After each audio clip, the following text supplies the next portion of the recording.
निम्मे भाडे देऊनही 2.25 कोटी महिलांनी एसटीला दिले 118 कोटी.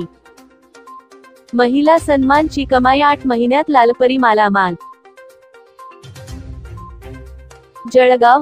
राज्य शासनाने दिनांक 17 मार्च 2023 पासून महिला सन्मान योजनेची अंमलबजावणी सुरू केली आणि महिलांना 50% प्रवास भाड्यात सूट दिली, तेव्हा एसटीला अच्छे दिन दिसायला लागले व भरणारी तिजोरी पाहून लालपरीही सुखावत गेली.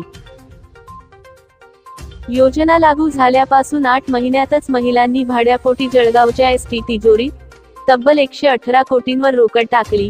2.25 कोटींवर महिलांच्या माध्यमातून प्रवासी भाड्यापोटी 59 कोटी 31 लाख, तर राज्य शासनानेही तितकीच रक्कम जळगावच्या एसटीला दिली आहे. जळगाव जिल्ह्यात योजना सुरू झाल्यापासून नोव्हेंबर 2023 पर्यंतच्या 8 महिने 14 दिवसात 2,25,31,406 महिलांनी प्रवास केला आहे.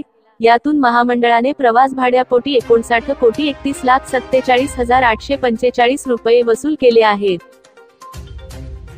जिल्ह्यात योजना सुरू झाल्यापासून आतापर्यंत 2,25,31,406 महिलांनी एसटी प्रवास केला आहे. यातून एसटी महामंडळाला 118 कोटी 62,95,690 रुपयांचे उत्पन्न मिळाले आहे. यात महामंडळाने प्रवास भाड्यापोटी 59 कोटी 31,47,000 वसूल केले आहेत. यामुळे एसटी महामंडळाच्या अधिकारी कर्मचाऱ्यांचाही उत्साह वृद्धिंगत होत असून एसटी प्रवाशांना अधिकाधिक उत्तम सेवा देण्यासाठी त्यांनाही मानसिक बळ मिळत आहे. यातून एक सकारात्मक ऊर्जा निर्माण होऊन एसटी महामंडळ आणि प्रवासी यांच्यात जिव्हाळ्याचे नाते निर्माण होण्यास प्रोत्साहन मिळत आहे, अशी प्रतिक्रिया एसटी महामंडळाचे विभाग नियंत्रक भगवान जगनोर यांनी व्यक्त केली आहे. क्राईम डायरी न्यूज साठी मुख्य संपादक प्रवीण पवार, मालेगाव, नाशिक.